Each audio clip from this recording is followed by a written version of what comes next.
So our next presenter is someone that I am personally super excited to see on this stage. Fatima Banatwala is from ESNet. She is coming to us today from Berkeley, California. She has been one of our standouts in interesting presentations from Internet 2 conferences in the past couple of years, and I'm really excited for you guys all to hear her speak. Thanks, Adair, for the kind introduction. And let's see if I'm capable enough of actually making this clicker work. Oh, perfect. Cool. So my topic of presentation today is going to be off-label use of DNS. And just straight up jumping into the presentation. I have a habit of walking when I'm doing presentation because it kind of like keeps my nerves down, calm down. So I'll kind of like will be walking around the podium more. So before jumping into the talk, I would like to give you a brief background of what the traffic looked like. So before I joined ESNet, this work I did was with my old employer, which is University of Delaware. So that is the research I have been doing with them. And I'm a part-time PhD student, so I mostly do applied research. So if I find any interesting network problems that I see in my job, then I kind of like go back and put up my researcher hat and then research that problem and see if I can find a solution. So back in the UD days, when we were doing this research, this is what our network diagram looked like. It's kind of like pretty dummy diagram. It's just an overview of how we are monitoring the traffic, because it is important, because in the following up slides, I'm going to mention what kind of logs we were using to do the research. So this kind of like diagram gives you a brief background of where exactly we are tapping and what kind of data we are collecting from our network. So from this diagram, at that time, we had two core routers that were our choke points, and they were our interface towards the WAN side of the network that would directly connect to the border routers. And we were doing the two span ports, like port mirroring from both of the core routers. Those were 10 gig links that we were monitoring. At a normal day, we would get a peak of 8 Gbps worth of traffic. On an average, it would kind of like be 5 Gbps throughout the day. So that was our peak on one of the links. And those two links that we are monitoring from the core routers would go to a traffic load balancer. At that time, we were using Gigamon to load balance the traffic. So highly recommended that if you guys are using NSM solutions or IDS solutions, and they kind of like sniff on the traffic of your network, you have a load balancer. So we use Gigamon to do that. At that time, we had 4 physical production nodes of Z cluster, and each one was physical hardware, and they were pretty sturdy hardware. We were capable of doing 1 million packets per second analysis on each box, but we always peaked out on an average 300,000 packets per second per sensor. So important point to note from this diagram is we are doing north-south traffic monitoring using our Zeek sensors. So anytime I'm mentioning that we use Zeek logs to do that, or we use Zeek logs to see all the connections, I'm inferring to the north-south traffic, not the east-west traffic. Okay, so research problem, kind of like this slide is, I always mention that as a motivation. So anytime I'm doing any research, it always begins with me doing log analysis. So I'm kind of like a log geek. I do a lot of log analysis. And one of my favorite protocols to look at is DNS. And it never and anytime I'm getting bored with my job and I need kind of like a sidekick or side gig to do, I would always open up a DNS log file, and I would have so much work to do and so much interesting things to look at. So that's what I was doing that day. I was looking at the DNS.log file that Zeek generated. I saw really cool, interesting patterns from some of the applications. They looked pretty whitelisted applications, like allowed applications, but they looked just funky. So I was talking to my advisor that these are the kind of like interesting patterns I'm seeing. Maybe we can come up with some kind of classification techniques where we can actually identify the whitelisted applications or legit applications that are using DNS for unconventional purposes, because clearly I was seeing the request and response in Zeek file DNS.log. If you guys are familiar with Zeek, you know that DNS.log is very verbose log file that Zeek generates. It has all the request and response pairs. So you can see all the flags and what kind of data transpired on that network, on that connection. So it looked pretty legit traffic, and that was the motivation. And we kind of like thought of two classification techniques that we used as our starting point to collect the information of all these whitelisted applications that were using DNS for unconventional purposes. Another motivation was that sometimes these applications use DNS without even knowing the security implications on the network. And we will discuss some of the use cases where we saw the applications, and even the network admins, they had no idea they were using some kind of functionality of an application that was actually bypassing our DNS firewall, which is kind of like a security implication. So it's really important for you guys to take a look at what kind of applications you allow on your network, what are their defaults, and what those defaults do to your network security. All right, so quickly jumping into the first classification technique. So we come up with a classification technique, very basic, pretty kind of like dumb, off the shelf, any kind of TCP IP book you read. That's kind of like technique that's based on of. So hosts that never utilize DNS resolution. So the assumption here is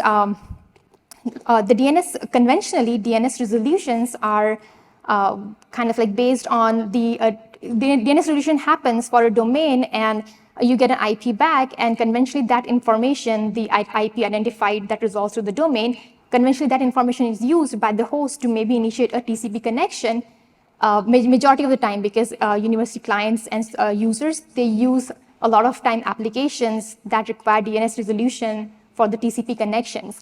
So we were focusing on, I know there are a lot of questions, like I always get a question that why didn't you look at the UDP connections? But at that time, we were just focusing on the coarse grain analysis. Like we just wanted a big sieve with big holes in it, and just to capture all the low-hanging fruits, that just the first sweep of the traffic network traffic that we were doing at that time. So this technique is just based on looking at the DNS versus TCP connections that we were collecting from our network security monitoring solutions, which is Zeek in this case. So significant divergence or significant differences between the number of TCP connections from a host versus number of DNS connection from that host can tell you a lot of things. And so I have two use cases for this classification technique that we actually found out pretty interesting, that I'm going to discuss later on with the slides. But the second classification technique was, so that was the first one, that, okay, you can do a DNS versus TCP connection analysis and see what exactly is going on your network. The second one was, for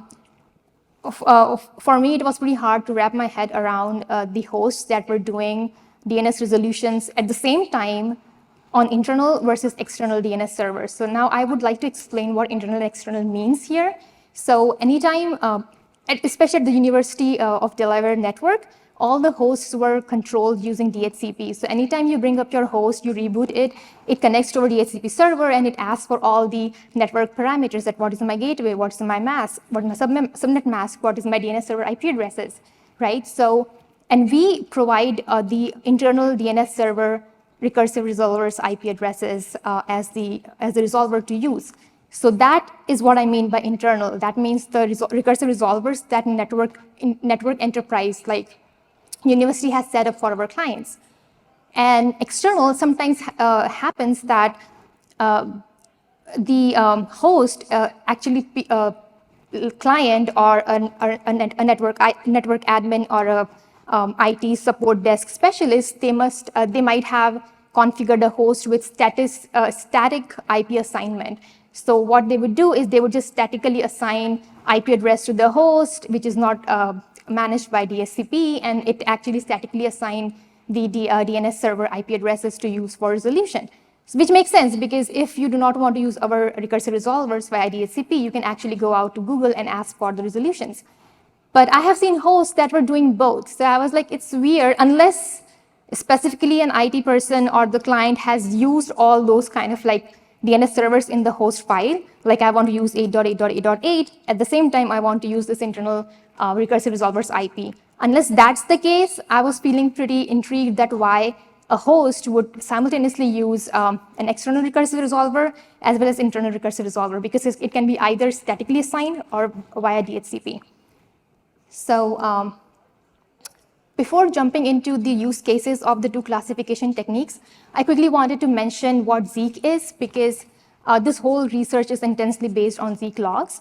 So for people who do not know what Zeek is, it's a network security monitoring software that actually sits on your network. It's a software that you run on your sensor, and you give the traffic, like it sniffs the traffic of your interface, and then it produces all the protocol-based flat files. So it just gives you a holistic vision of what is transpiring on your network. So if you are kind of like, if you have blind spots on your network, you can deploy Zeek, run Zeek there, and see what's going on. So I very much like Zeek because of that, that kind of like structure, that it doesn't try, it is not a conventional IDS. It doesn't come with a lot of signatures, but it just gives you what your network looks like at that point in time by generating all the flat files. And the beauty of those flat files are you can ingest it in any of the SIEM solutions that you have, and you can do any kind of analysis and synthesis you want with those log files. So why use Zeek? Again, it's a very powerful network traffic analysis framework. It has a highly customizable scripting framework where you can actually write your own detections and alerts based on whatever traffic you are seeing. And they have really highly customizable logging framework. For example, like if you want to generate a new log file based on some patterns, you can do that. If you do not like these extra columns in a, for example, DNS.log file, you can exclude them. So you can highly customize your log files that are getting generated by Zeek. There are two formats available. By default, Zeek generates log files in TSV, which is tab separated, which is perfect because any kind of structural data ingestion, SIEM solution, or any kind of data collector can easily parse those TSV files. But if that solution is based on JSON logs, Zeek is also capable of doing the JSON logging as well. It has more than 50 protocol parsing support, so anytime it is seeing any kind of protocol traffic on your network, it's going to generate that particular log file for you. So for example, if you're getting smtp.log file, you know that Zeek has seen SMTP traffic in your network. So that's pretty much, I can go on like the whole day talking about Zeek, but that's kind of like a brief background of what Zeek is. And it's open source and free. It has a great community. If you are kind of like having trouble running it, or if you have questions, you can reach out to Zeek community, and they're more than happy to help you out. That's how I began my journey with Zeek. And again, the last point, it gives you a holistic view of your network. Okay, so coming back to the classification technique one. So that technique was the hosts that never utilized DNS resolutions, right? So I want to know that all the hosts that have queried my DNS server, but never had a TCP connection or never utilized that resolution. It was kind of like a waste cycle, right? Because if you're just querying a DNS domain, getting the resolution back, and if you're not doing with that data, then why are you even doing it, right? So we formed that proof of concept workflow where we collected network data. Again, everything was production data, so we had to be very careful because it was so much data. So we kind of like narrowed it down to our reconstruction. So the first step of this POC was to focus on just 1 hour of data and see if we can find something interesting. So we did hourly constructions. We had 2 buckets of IP addresses. One was TCP outbound. We found out all the unique IP addresses that were making TCP connections outbound in our network, and that data was collected via Zeek. So remember I was telling you that Zeek is watching our north-south traffic. So Zeek generates a log file called con.log. So we utilized that file for that hour. We extracted out all the unique IP addresses that were making outbound TCP connection. And then for the second bucket, internal DNS request, that is internal traffic. So we collected all the unique IP addresses that were making the DNS request to our internal DNS server using our DNS query logs. So we have now 2 lists of IP addresses. One is TCP IPs, one is DNS IPs. Again, if you compare those, you are only going to get 3 results, right? There are some common IPs. We would tag them as normal because, okay, these are the IPs that are utilizing their DNS resolutions, and they're actually reaching out to make a TCP connection to that IP that they have received from the DNS resolution. The second bucket is IPs that are only using the TCP IPs. So IPs that are only having TCP outbound connection. So for that, we didn't pay much attention because we thought that maybe there is DNS cache. So they are using the old DNS resolution that they must have gotten. Either they are using external DNS servers, that's why they're not querying the internal DNS server, or either they're using DOH servers. So we didn't pay attention to that, but the third part was very interesting to us. That was the silo that we wanted to take a look at. So it was the IPs that were only found in the DNS IP file for that hour. So that was the IP addresses that we kind of like dig deeper into. So quick results. So again, all the production traffic, you can see that the first bar of the TCP IPs was kind of like 53,000-ish IPs we saw, unique IPs that were making TCP outbound connections.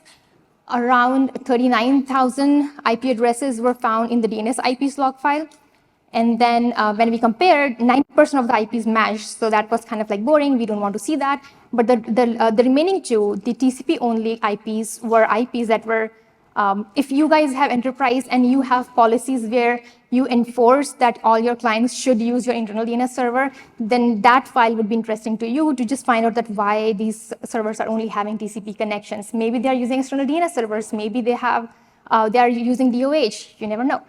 But for us, the last bucket of the IP addresses that were just having the DNS connections and no corresponding TCP connections, that was the bucket we wanted to take a look at, which was kind of like roughly 1,000-ish IP addresses. Not bad list to go through. So the first use case, Hola VPN. So I'll just... If you guys don't know about Hola VPN, it's very intrusive, and it is a free VPN service. And how it works is, again, it's a university network. There are a lot of students and kids who want to bypass some of the country's firewall to watch some kind of content of their choice, right? And due to other stuff. So when a user installs Hola VPN, that user actually becomes a VPN endpoint. So what Hola was doing, it was tagging itself for free, like they were saying we are free service, but actually they were using that particular user's network resources and bandwidth. So they were actually not free, they were costing us, because all the clients that were using Hola VPN on our network, they are using our bandwidth as an exit points to transit the traffic from all the other paid users. So they were kind of like using all these VPN endpoints as proxy. So the security implication there is pretty huge, right? Because if there is some attack traffic that is going on the Hola VPN network and it is supposedly exiting through your VPN client that is on your network, it will look like that it is coming from your network. So you will get all the nasty grams saying, hey, stop attacking us, right? So that was the first security implication. The second one is usually the network administrators and enterprise security folks, they have lenient firewall policies towards their internal IP address space. So if a highly targeted attack is targeted towards an enterprise, they can use that exit point to pivot and do unauthorized access in your network. So that was another security implication. So they were kind of like pretty huge for us. So when we went through the list, we found out that there were more than 50 systems that were running Hola VPN service. How did we detect that? Hola VPN is pretty noisy. What it does to use that exit point as the proxy to transit traffic for their paid customers, they actually constantly ping the DNS servers to see how good the connectivity of the client's network is. So there were a lot of pings to DNS test1hola.org. And as soon as we saw that, we were like, oh, that's kind of like the DNS probes that Hola is doing. And out of those 50 systems, there were more than a dozen systems who were actively spamming the network. And we found that because all those clients, some of them had a DNS probe for ZS SMTP test.hola.org. And I was like, why is there an SMTP test probe? So I just kind of like quickly took a look into the smtp.log file that Zeek generates. And in that file was filled with the spam house block messages that we have blocked this IP address because this IP address is spamming on the network. So we had like all those IP addresses getting blocked without us knowing it. So that was pretty interesting that Hola can be that intrusive. So result, I had an extra slide, but I think it didn't make it to the final version. I was showing a snippet of the log from the smtp.log file where actually you can see that Spamhaus has blocked. So result was that it took us a couple of months to get the IT governance and policy ready to enforce that users on the network of the university are not allowed to run Hola VPN. They can run it on their personal devices, but they cannot connect with those devices to the university's network because that application is utilizing our resources and network, and it is intrusive. So we don't allow that. So it took us some time to get that governance policy in place. And other than that, we also came up with a quick script in Zeek to detect these spammers on our network. So it's pretty easy if you just look up for, in Zeek script, we're just looking for the word spam and block. And as soon as that happens, we would kind of like get an alert saying, oh, something is reported as spammer in your smtp.log file, and you might want to take a look. So those were some of the IOCs that we figured out for Hola VPN, that if you guys want to check if your clients are running Hola VPN, these are the IOCs to look for. 4 are the domain names, so these can be found in the DNS.log file if you guys are running Zeek, or in your DNS log, in your DNS query logs that you're getting from your DNS servers. And if you are looking up the HTTP logs, like Zeek generates an HTTP.log file, which is pretty cool. So user agent and the host, those are the other IOCs to look for to detect the Hola VPN on your network. Case study 2, again, it's not surprise that antivirus systems are very noisy, and they don't shy away from making themselves present on your network because they feel like, oh, we are kind of like legit applications, nobody's going to block us, right? And which is true, because we cannot enforce something like that, oh, you should not run this antivirus unless it's pretty intrusive. So we found out that McAfee actually was using DNS for probing. So McAfee users, they have a service called GTI protection, which is Global Threat Intel. So what McAfee does is, for its paid customer, it gives that service that anytime a user actually, let me go to this. So before that, so Sophos has something similar to GTI that McAfee provides. It's called Sophos Extensible List, and they do the same thing. They provide their client base access to the different detection and IOC data online using DNS protocol. So coming back to McAfee, how GTI works is, as soon as a client opens a file that looks suspicious to McAfee, but the signature of that file is not available in the local DAT database that McAfee ships with, what it does, it kind of like starts probing, initiating a DNS probe, and it asks the global threat intel database online that is running on the McAfee Labs cloud server for just a quick lookup that, hey, have you seen this file, because it looks suspicious and I don't have a local DAT signature for it, and then it waits for the response. All this communication happens via DNS. So its DNS query is sent to the cloud, and the response is received by the client. And then based on the response, either that file is quarantined or the file is it is let to run on the system of the host. So so GTI sends a DNS query to the central server to ask whether that file is malicious or not. The interesting thing is that there only can be 2 answers, right? Like if you're asking a yes/no question, that, hey, I have this, is it malicious or not? There can be other two answers, yes or no, right? So it's pretty black and white kind of like situation where McAfee is kind of like querying the database and asking if it's malicious or not. So information shared, I was trying to look up that what kind of information is shared when the clients are querying a GTI database using DNS. So the second snippet on the slide is the actual McAfee DNS queries that actually you can see on your network if your clients run McAfee. The queries are sent to avqs.mcafee.com or avts.mcafee.com, depending on the version. If you're running a kind of like little old version of McAfee, the queries goes to avts, but if you're running a kind of like latest version of McAfee, the queries goes to avqs.mcafee.com. Anyways, that's not important. The important is the first label. So the first label, according to McAfee's GTI website, that's what they describe, that the first label is encoded information of the file hash. It has some product and version information of McAfee itself, and then some environmental information. We still don't know what that environmental information is. It can be using some kind of operating system information that client is running McAfee on, or who knows, it might be sending the passwords of the client, who knows. So I always kind of like do not trust a lot of antivirus anyways. But at least that's what they say on their website, that this is what the information is in the first label. So we got the response back. So we were trying to analyze that what exactly the responses look like. All the responses came back with the internal IP address that is kind of like pointing nowhere, and they cannot be even, you cannot internet route it. It's a private IP. But 2 important responses got back. Like we saw 2 important responses pretty much for all the DNS queries that were going to avts and avqs.mcafee.com. No error in NX domain. So our interpretation was, or our hypothesis was, that anytime a client is querying for a file hash if it is found in the McAfee database, GTI responds back saying no error. That means the file has been found, and that means it's a bad file, so you should quarantine. So based on the response of no error, client quarantines the file. NX domain was the second response that we saw, and our hypothesis, again, we cannot confirm it, but our hypothesis is when NX domain is returned to the client, it means that the file hash was not found on the database. That means you can let run the file, and it will not be harmful for the system. So as any other data analyst and security engineer would do in this situation, we tried hard to decode that encoded string first, because again, if you can decode all that string, you will get the file hash, right? So you can build your own IOC database of all the bad file hashes, which is pretty cool, right? You are just getting this data for free, right? Because McAfee is using clear text.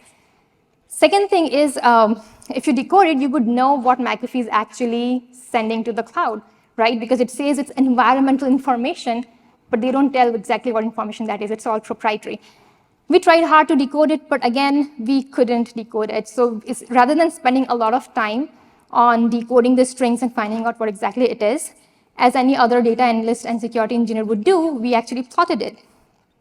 So the good thing is you can actually see the trending malware. So you know that anytime a suspicious file is open on a client, it sends out a GTI query if that file in signature is not found in the local DAT database, right?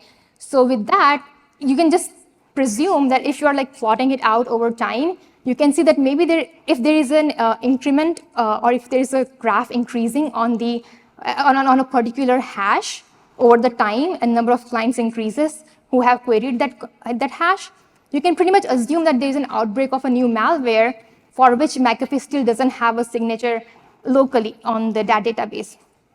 So you can kind of like say, oh, it's a 0 day, or maybe we are kind of like hit by a new malware and we can kind of like take action. Again, it's very speculative, right? Because the queries are encoded. But at least that's what you can infer from plotting, right? And if there is a trend decreasing, that means that is the amount of time McAfee has taken to actually update their DAT database and push out that new information to their local DAT database. So that was the graph of all the encoded strings that our host sent over a period of 1 week to McAfee Cloud. Okay, so that was classification number 1. Classification number 2 was all about hosts that are using multiple DNS resolvers, right? So we kind of like made this tiny workflow to kind of like test our POC to see even if we can find some interesting information or it's just like all garbage. So we were just kind of like experimenting with that idea that what happens if we find all the hosts that are actually doing internal versus external. They might be legit, right? You never know, but there might be some kind of like corner cases or low-hanging fruits where application might think that nobody's looking, but if you look, you can find them, right? So kind of like low-hanging fruit investigation there. So for the multiple DNS resolvers, we kind of like found all the unique IP addresses that were making the DNS request to our internal DNS server. We saved those unique IP addresses in file DNS internal IP. And similarly, we found all the unique IP addresses that were making DNS requests to the external DNS server. We saved it as DNS external IP addresses. So again, the external DNS request, we found that from Zeek DNS.log file because it was actually monitoring the north-south traffic. So you can easily see all the DNS requests going outbound from your network. So you can easily pull down DNS.log file for 1 hour, and you can kind of like grab all the unique IP addresses out of that file. And for the internal, again, we found the internal IP addresses by looking at the logs we got from our DNS server's internal query logs. Again, when we compared the IP addresses, there were three classes. The first one was the common IPs. That's the IP address list that we want to take a look at. The second and third are kind of like IPs that were only in external. We figured out that, okay, there are some clients who are actually just using the external DNS resolvers. We might want to go back and check on them, saying that, why are you using them? You should just use the DHCP recursive resolvers that we provide. And then the third one was the internal, which was normal behavior. Like people are actually using our internal DNS recursive resolvers, which is good. So plotting them on the graph again, the first bar is the normal, the DNS internal IPs bar, which was again 39,000 IPs roughly were found in the internal IPs list. The second one was the DNS external IPs. It was good that we didn't find a lot of IPs that were only doing that were actually doing the external DNS lookups. And then the third, fourth, and fifth were the comparisons. So 90% of the IPs matched, which is kind of like, not matched, sorry, 90% of the IPs were internal only, which is good because now we know that most of our IPs are actually using internal resolvers and they are not going through the external DNS resolvers. Very few percentage of IPs were only using external resolvers, and there were kind of like roughly 900, 1,000 IPs that were actually using both internal as well as external DNS resolvers at the same time. So that was the list we wanted to take a look at. Okay, so hosts running Balena OS. When we were looking at the IPs, we were actually investigating the other traffic trends for those IPs. And we realized that there is something called Balena OS, which is an operating system that is optimized for running Docker on the embedded devices. So if you have a lot of IoT devices, for example, in university, you might have POS devices, which is like point of sale devices. So university has an auditorium where they have kiosk desks where people can go and purchase their tickets using their credit card and debit card. So those POS devices need to be maintained, right? Like they need to be upgraded, and there are like hundreds of them. So Balena OS is kind of like a client-server architecture software where you deploy Balena OS client on your POS devices or on your embedded devices. And at the same time, on the central location, you can control all of them at the same time. So that was kind of like benefit of using Balena OS on the embedded devices. Kind of like gives you an orchestration and automation kind of like capability of your embedded devices. Okay, so what we didn't know was Balena OS comes with a service called DNS Mask, and it manages the name servers that are used by the Balena OS on that embedded host. And what it does is it's by default enabled, and it comes with its own DNS server list, and it kind of like overwrites whatever is the configuration on that host prior to deploying Balena OS, which is kind of like bad because embedded devices are the devices that need security the most, right? Because they are low-level embedded devices. They do not come with inherent Linux kind of like Linux security stack. So if they're bypassing your DNS firewall, it's kind of like they're susceptible to all these kind of DNS attacks where it's just like a bad DNS request and then all of a sudden you are compromised. So it was not good that all the devices that were running Balena OS were actually bypassing the DNS firewall. So again, when we contacted the admin, who was kind of like responsible for managing all the POS devices of the university network, he said, I had no idea. Like I was just using Balena OS because it is great and it gives us security and automation and orchestration capability. And I didn't even know that this DNS mask exists, and it was actually bypassing all the DNS traffic from the network's enterprises DNS servers. So if you guys are running POS devices, or if you guys run Balena OS in general, you need to kind of like look out on like these kind of situations where you are running a legit application for your convenience, but it might have some ripple effects on the security and privacy of that same device. So we reached out and we said that you need to disable the DNS mask service, because all these 100 POS devices that are actually sitting in the auditorium, they are all PCI DSS compliant, but we just cannot risk them to be exposed to like the external DNS servers, and the DNS queries are not going through the internal DNS servers, and all the protection that we give to our clients that use internal DNS server is kind of like bypassed. So again, the result is like, if you guys want to check whether you guys are running Balena OS kind of software on embedded devices, look out for the api.balena-cloud.com in the DNS queries. So it's pretty obvious, like these whitelisted applications, they do not try to hide themselves because they know that they're whitelisted and they're not doing anything bad. It's just like some of the controls that they come with, they are not security and privacy kind of like compliant. So it was pretty easy for us to find those devices. We asked the admin to turn it off, and then he disabled the DNS mask service, and we were kind of like, we brought back all the POS devices to go through our DNS queries on those POS devices to go through our internal DNS infrastructure. The fourth and the last case study was Avast antivirus. Again, it's not a surprise that antiviruses are very, very lousy and noisy. They don't like to hide. They don't try to hide. again, the same thing, some of the generic queries that the clients who were running Avast were going through our internal DNS servers, like the queries that would go through the operating system, like update.avast.com or eventstats.avast.com. So those queries were going through the operating system, so that's why they were hitting our internal DNS servers. More specific client kind of queries that were very specific to client, again, similar thing what McAfee does. And they do not even provide information on what that first label means. But our assumption is that, again, whatever it is, they are kind of like encoding some kind of client information and pushing it out so that the Avast knows about what kind of operating system or what kind of environment it is running on the client. On top of it, it also provides real site protection. What it does is it actually, for paid versions, it actually creates an encrypted connection from the client's browser to the Avast DNS server, kind of like DOH.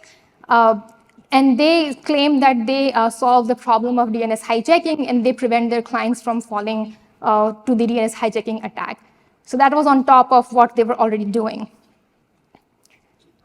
So because we were seeing all these different antiviruses making noise in our log file, we actually wanted to write a script to detect who is using what.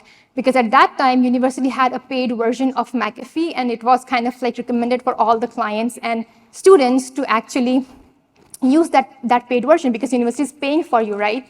So licensed version you are getting for free, why aren't you using it? So we kind of like quickly wrote a AV detection script in Zeek. At that time, it was called Bro, and I didn't update the slide. So it actually detects 5 different kind of malware, antivirus/malware on your network. So McAfee, Malwarebytes, those were the 5 that we saw on our network. So that's why we were able to create the signature for them.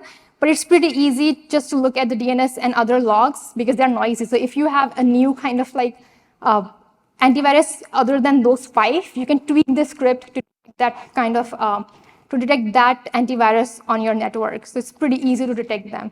And depending on your policy, you can either enforce that, oh, you should not be using, for example, Qhu, which is a kind of like a Asian antivirus with some kind of shady business, and then so on and so forth. You can kind of like enforce the policies that you have around antivirus in your enterprise. In conclusion, so all these use cases were just to show that even just doing a coarse grain, very basic analysis of your logs can tell you a lot. And the important thing is that almost everyone knows that not only the malware, but also the legit whitelisted applications use DNS for signaling purposes and unconventional purposes. They try not to hide themselves because, again, they're whitelisted and they don't want they don't care whether you kind of like know about them or not. So that's interesting because if you keep an eye on your logs and if you know that these applications are running, make sure that they are not doing anything bad or bypassing your security and privacy controls. And again, for all these unconventional uses that these whitelisted applications have on DNS, like they use DNS for unconventional purposes, we coined the term off-label, and it's kind of like it just gives you an overview of all these applications that are non-malicious, they're legit, but they might be bypassing your security controls just like Balena OS. The complete paper is available. It got published last year. It has a lot of details about how we did the traffic analysis, what were the statistics, and deep dive into each use case.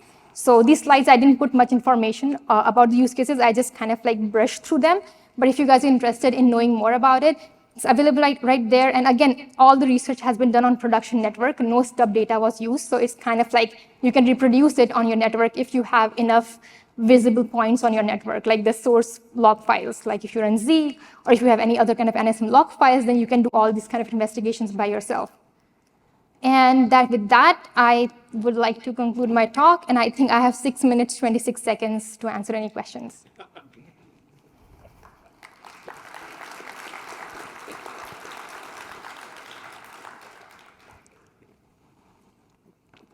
Hi, David Lawrence, Tails, Salesforce.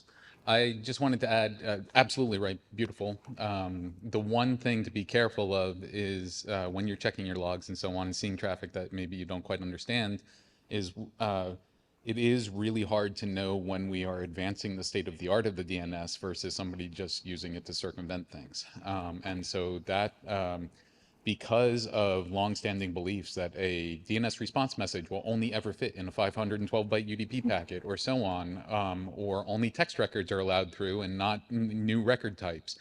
The DNS community, which is actually trying to use the DNS legitimately for new things, has often encountered problems with firewalls or other software that makes a lot of assumptions about this is the only way it can be used. And so I just want the operators here, when they're looking at these logs, to be cognizant of the fact that just because this is not like your standard asking for an address and getting an address back query response, you might be seeing something that is, like you said, a legitimate application use where we're trying to make things better. And so before you shut it down, make sure what you're seeing. So. That's the whole point, that just doing this investigation, again, only 4 use cases were presented, right? And I said we had at least 1,000 IPs. So there were a lot of whitelisting that needed to be done, which is like, oh, it's perfectly legit use case. There were only this few use cases that were kind of like sticking out a sore thumb. And we were like, we need to investigate them more. So again, as you said, that when you're doing analysis, you have to be very careful of judging that this is right and this is allowed and this is the complete valid use case for DNS versus this application is doing something shady and it's just interesting to know. Like with McAfee, we don't log them. It's just interesting to know how they are doing it and how you're using DNS, which is kind of like how we can use it for our advantage as security analysts, right? Like we have these encoded strings, what we can do about it, right? So that was a really great point you made. Thanks. Hi, David Hunter, Accretive Technology Group. Your use cases, you said that there were, endpoints that were using the public DNS and not your internal RPZ. Any reason why you're not just blocking the non-RPZ, non-internal DNS connections? Oh, so we, you mean, if I understand the question correctly, the IP addresses that were using external DNS servers were doing that because they were thwarting the internal DNS servers. Is that the question? Right, but why weren't you blocking that at the network edge of not allowing those connections in the first place? Not allowing the external DNS at the first place? Yeah. Because we were trying to move all of our systems from static assignment to DHCP, and it was a challenge. And we knew that there were a lot of we had distributed IT at that time, so a lot of local IT departments who do not have like a really clear policy from the organization that this is how you should set up the system. And it's like 15 years of history. So anytime they would set up a lab with like 50 computers, they would always go and statically assign the IP addresses, and they would forget to mention internal DNS IP addresses, or they would just say, yeah, use Google, right? So it was hard for us to migrate from that. Like as soon as we would detect that, oh, these are using static DNS, we would contact the local IT admin of the department, and we would ask them that you need to configure all these systems to use DHCP so that we configure the system with the correct setting. So that's one of the reasons we cannot block the external DNS lookups, because at that time we didn't have a policy that you cannot use the external DNS and you only have to use, because it was kind of like a kind of like load that we were kind of like moving with us, and we just wanted to move away from that kind of like static assignment at that time. Okay, so it's helping you transition. Help in transition. And also coming from an education background, somewhere in that network is a professor or a researcher who brings in several $1 million worth of grants and needs that special DNS setting. All right, thank you, Fatima. Thanks.